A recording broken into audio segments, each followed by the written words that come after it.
Where shall I go? It's going, guys. Well, It's going well. same old, same old. Have you gotten a chance to walk the floor at all? I haven't. That's next. Good.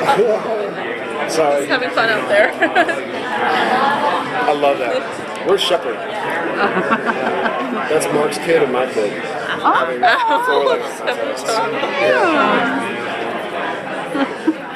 That's amazing. Kind of want to do that myself right now. I know. Hey, why don't we all go roll around? So let's talk a little bit about actually, you and Mark this season, because we've been kind of trying to tease things out of Mark and tease things out of Robert about the effects of what Sam did with Crowley. Okay.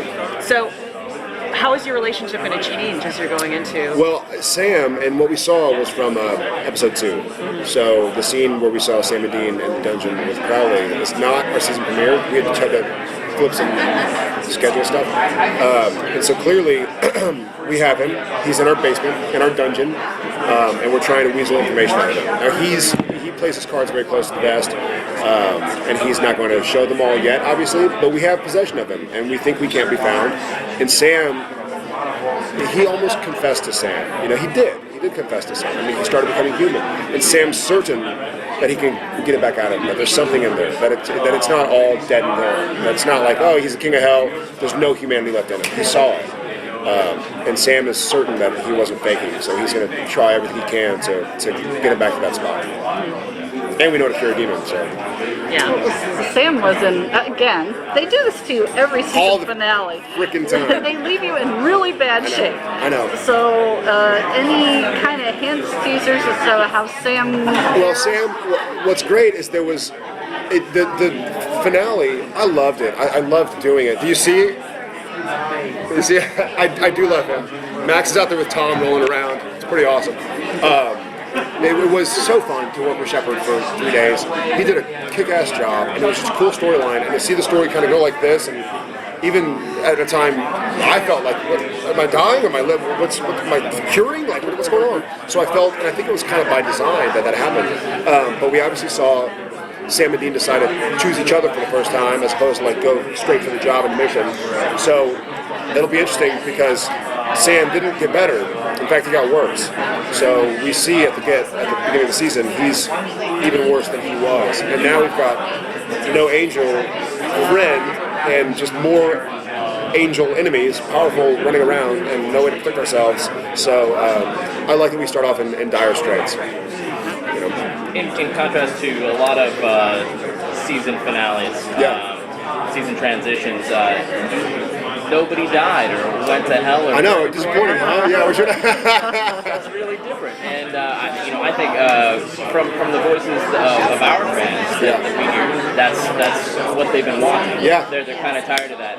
How do you feel? I completely agree. Yeah, and I think, unfortunately, one of the reasons finales do that is because they kind of have to, because you don't know if you're picked up yet. But our fans, like if we had been told 9 years ago, hey, listen, you get 176 episode season, we would have told the story very differently. And so it's half been dictated by, listen, you might not get another episode, so have it wrapped up enough. But we knew before the episode was written that we were coming back. And so as kind of a thank you to the fans, Jeremy and Bob and the bunch were like, okay, we're just going to continue season 8 into 9, as opposed to like, what happened?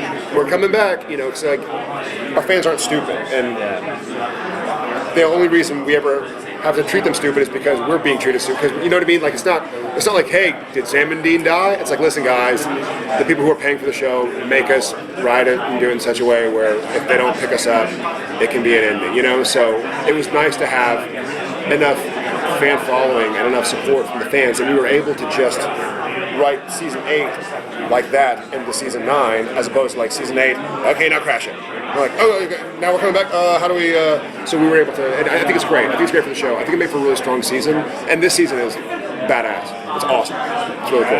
Can't wait. How do you think that Sam, because in seasons past, Sam's always been very much the little brother. He's Yes. always been kind of pushed down. Yeah. Dean's always the one to take charge. And this season, this past season, I feel like Dean, he couldn't help Sam because Sam started the trials, and so he couldn't do that. Then he couldn't help Cass because he knows what's going on. And I feel like Dean was kind of running around and he couldn't help anybody. Sure. Whereas Sam all of a sudden takes on almost the big brother responsibility. Yeah. Doing like the big job. funny. How do you think Sam's going to kind of transition that in the next season? Do you think he's going to continue on that path of, He's I'm gonna not just try. going to be pushed down little brother anymore? Yeah, I think Sam has always been. He's kind of had one foot out, one foot in for a long time, and now I think he's committed. And clearly, with his decision to choose a partnership with his brother in cahoots against evil, as opposed to I'm going to fight evil my way. We'll link it when we can, but I'm going to do this. I'm going to close the gates of hell. I'm going to kill Lilith. I'm going to marry a demon or whatever. He finally chose along, and his brother came to him and said, fight alongside me. Not like, let me take the lead. That's what he said, and the line was written even. Remember when we first read it, the line was, you can do, it's your choice, but I'm just telling you. And I think they might have cut it for whatever reason, timing or something. But it was a very Dean saying, listen, buddy, we're equals. Let's fight this as equals. I can't do it alone. And so that was a big come to God. And Sam's not like a guy who once he has power, he'll use. It's not going to go like Dean, you said. I remember what I did. So Sam's happy to let Dean take the lead when he wants, and vice versa. And now that Sam's older, he gets to do whatever he wants. Jensen did mention that there's a wrench, sort of, in the season, that a secret that Sam doesn't know about. Yes. How does that sort of affect their relationship and Well, maybe further down the line, Sam? I don't know yet because I've only read episodes where Sam doesn't know, but there is a wrench. I'm so pissed off that they didn't talk about it on stage because I'm limited what I can say as to what Bob and Jeremy said, and they remain tight-lipped. But I want to talk about it. I'm so excited. But there is a secret that Sam doesn't. That it really heavily involves Sam. It even has a lot to do with why Sam's still alive. So Dean is kind of just continuing to lie to Sam, and he's hating it every step of the way. And Sam can't really tell. Sam's just like, okay, well, I remember our conversation about teamwork, so I'm going to take you at your word.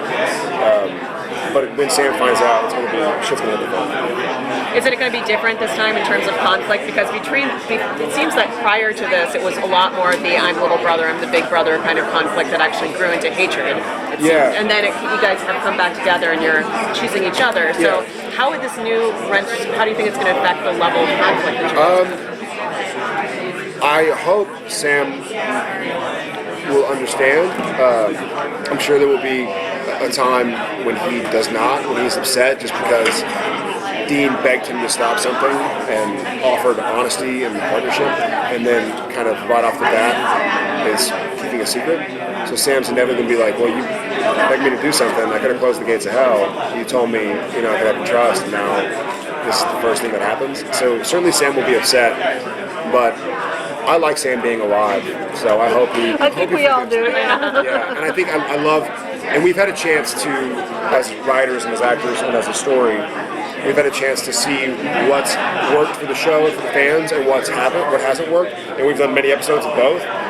So I hope we steer more towards what's working, which is always, I think, the brothers. Okay. Thank you. Thank you. See you at your HQ later. What's that? I'll be at your Nerd HQ conversation Awesome. later. Very cool. Jensen's going to be there. Yeah. Very cool.